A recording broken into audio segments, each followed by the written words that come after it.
inside. Yeah, he had the advantage for sure, but he's looking back there. I don't know, needs to focus on, try to latch on to Chad and learn a little bit and put in a good ride, secure that second spot. You know, those two guys working together, they could pull a humongous lead over the third place guy. But man, I think Reed's in the driver's seat at this point and hoping that Andrew Short falls back. Well, actually, that's exactly what has happened, Ricky. Kyle Regal, a privateer, a rookie out of Texas, on the Valley Racing Yamaha, has passed Andrew Short. Short back in 6th. If it ends like this, Reed will win the championship today. So this is very interesting. Kyle Regal making that pass on Short. Let's look at Reed going after Tedesco. David, what do you think? Well, Chad was trying to create something new out there and also stay out of that roost. All that dirt and shrapnel coming off the back of Tedesco's bike. Tedesco gets a little swap going up the hill, and as they start into that left, he makes a little mistake there, and Chad makes the move by. He's got roll-offs, Ricky. You see him doing like a little fist pump. That's pulling that film across the goggles. If you pull once, it goes about halfway. You pull twice, it goes all the way clean.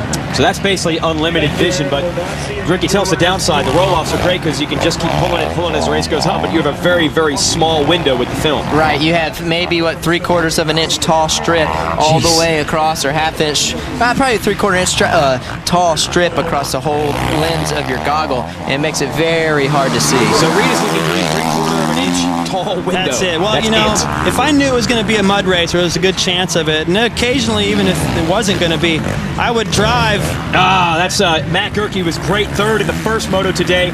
He's riding that bike. Yamaha, the factory team, gave him a shout out, gave him a shot, and he had a great run in Moto 1, but unfortunately not going to replicate that in Moto 2. Go talk a little more about the goggles, No, David. I was just going to say I would drive without the windshield wipers and just get used to that. That's the same place that Josh Grant went down in the first moto, and Gerke bites it there too as well. He was slow to get up, probably out of frustration as much as anything. Yeah, I don't think he's hurt. He's just going, dang it. Yeah, he fell down. Yeah, because that's one of those slider out there. It's important though to practice these kinds of conditions, and you know, I would get some mud on my lenses when I was practicing, and rather my goggles all messed up. Also with the sweat on the inside.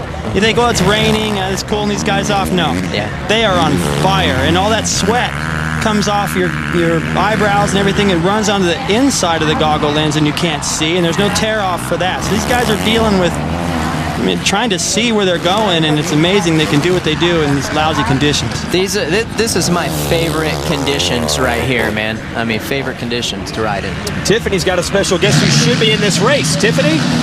That's right, Josh Grant, you would rather be out on the track than sitting back here. You hurt yourself 3 weeks ago at X Games. Tried to come out here and give it a go, and it didn't happen. What went wrong? You know, it's something I wanted to do. I had doubt in my mind that, you know, I thought I could come out here and do pretty well, and the pain on the, you know, with my foot and stuff was a lot worse than I really thought it was. But, you know, I wanted to come out here and give it a try, and, you know, I owe it to the team. I want to be out here so bad, and I don't know, it's kind of a heartbreaker knowing that my season's over. So I don't know. My goal was to get 3rd overall, and you know, it was just hard to do. But I don't know, bummed. As you can see, guys, he is very bummed. Thank you, Josh, for your time. Back to you guys. Yeah, that was the goal. Josh Grant, with a broken ankle on one foot and a bruised heel on the other, was going to try to race today, score some points. He's in a battle with Short and Tedesco for 2nd, 3rd, 4th in this series. I would assume there might be some bonus money if you get top 3 in the series, and that's probably what give him a little motivation to come out here and do it. But a broken ankle, that hurts. Yeah, but at the same time, not only the money. There's Matt Gerke in the pits, by the way. Go ahead. When you're doing good like that, you kind of get some momentum and you get some confidence. So, yeah, the money thing, it's cool, but it's really cool when you're doing good and you're riding good and you feel good. And that's where he was before he got hurt at X Games. So it's a shame that happened, but that's motocross, and there's one guy that ain't hurt, and it's this guy. Well, I want to mention some of that money. We'll explain it when we get back. Chad Reed will have a huge bonus coming his way if he can lock this championship up today. We'll explain just how much money and how he's going to do it when we come back here live at NBC. Eastern on NBC. Chad Reed is looking to be a champion in his own right, leading the way here and possibly wrapping up this Lucas Oil AMA Motocross Championship today.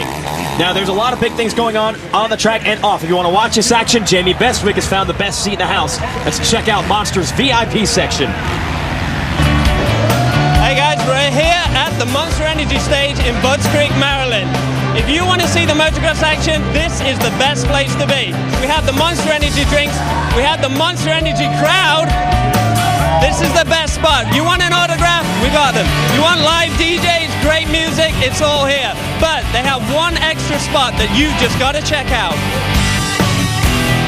Hey, Monster Energy, when they do it right. They've given VIP race fans the best possible opportunity to see the very best action. You see all the spots. You got the Toyota Gulch and the Monster Launch.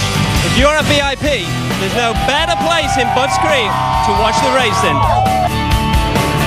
All right, thanks, Jamie. As you can tell, it was nice and sunny there. Monster really rolls it out. They even roll out good weather when you're up there. Now, it's pretty darn soggy, but if you're Chad Reed, you're loving it because not only is Reed in the lead, but Andrew Short is back in 6th, and that is enough for Reed to lock up this championship. Well, let's explain how this works. Chad Reed had a Supercross-only contract. That's where they race in football and baseball stadiums.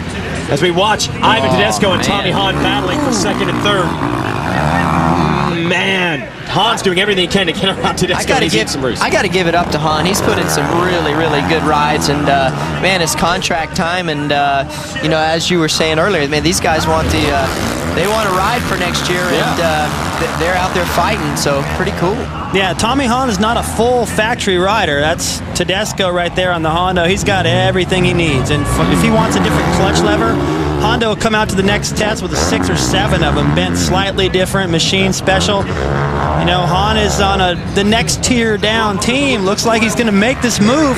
That just goes to show the hunger. Yeah, absolutely. Man. And the thing is, too, Ivan not cutting him any slack. These guys are really, really good friends, and there's no love like, hey, you could be best friends, but when it gets out there on time to race, he wasn't letting him go by, and you know, Ivan wants to get on this podium. He has a good shot to make it on the podium. Hey, did these guys do their preseason training at your house? Did you see them ride and battle like this? Tommy came actually to ride at my place with Ivan actually, and during the Supercross season, and Tommy went back to Texas, and Ivan's been out in California with his new baby. So man, pretty cool though. Take us through this, David. Well, that's Doug Henry Hill right there, Ricky, where you were early in the day, and he just came all the way up that big fairway of a straightaway. It's 60 feet wide, and he found the room on the right, which put him to the inside at the bottom, and nice clean move on a friend. You don't want to punt him if you don't have to. No. Hahn in a rough first moto today, 12th, so he's going to have a tough time getting on the overall podium for the day, but when you can put a factory rider behind you, well, that feels good. And here's a privateer who has done it maybe better than anyone the last couple of weeks. Our 4th place rider, Kyle Regal. It is only, I believe, his 6th professional race ever, and he's a privateer rider. 4th place in Moto 1, 4th place here in Moto 2. He has passed Davey Millsaps and Andrew Short, factory Honda riders. This kid has zero intimidation. He doesn't care about the big names. He wants to become one himself. There's a bit of a changing of the guards taking place. And you've got a young kid named Justin Barsha in the 250 class, the class down from this coming in. And, you know, to see what Hahn is doing, he's one of these kids. It's taken him a little longer to get going, but now he's found his rhythm. 2nd in this moto. He was 2nd in a moto earlier in the season up near Portland, and now Regal coming into it. All these amateur kids are really starting to show that, hey, they're not just fast at the amateur races. They can do battle with the pros. Yeah, especially Regal, and it's cool to see someone like him doing good. It's always so neat to see young talent come out and be strong right out of the box. I think it says a lot for the sport and what we have coming. And what I want to point out, Ricky, now you're racing in the Truck Series in NASCAR. Out here, Hart can make up for equipment. Regal might not have the equipment, but the rider can do a lot here. Absolutely. It definitely is a lot easier to make up the difference on a motorcycle. Now, Chad Reed, we were alluding to this earlier. He had a contract to race in the Supercross Series only. When he decided he wanted to race the Motocross Tour this year, they got some money together with sponsors, but their budget had pretty much been tapped because they didn't expect him to be here. So he said, you know what? Put that money together, and I'm going to bet on myself. He opened up an insurance policy where if he wins the title, it pays several $1 million. If he doesn't win the title, well, all his sponsor money just went into buying that insurance policy. Basically, if Reed doesn't win the championship this year, he makes absolutely no money whatsoever. He took all his sponsorship money and bought an insurance policy with it, which is basically you win the title, you get a couple $1 million. If you finish 2nd or worse, you get zilch. In this day and age, for a guy to bet on himself is pretty impressive, and he bought that insurance policy before Ryan Villapoto was injured, before Mike Alessi was injured, and before James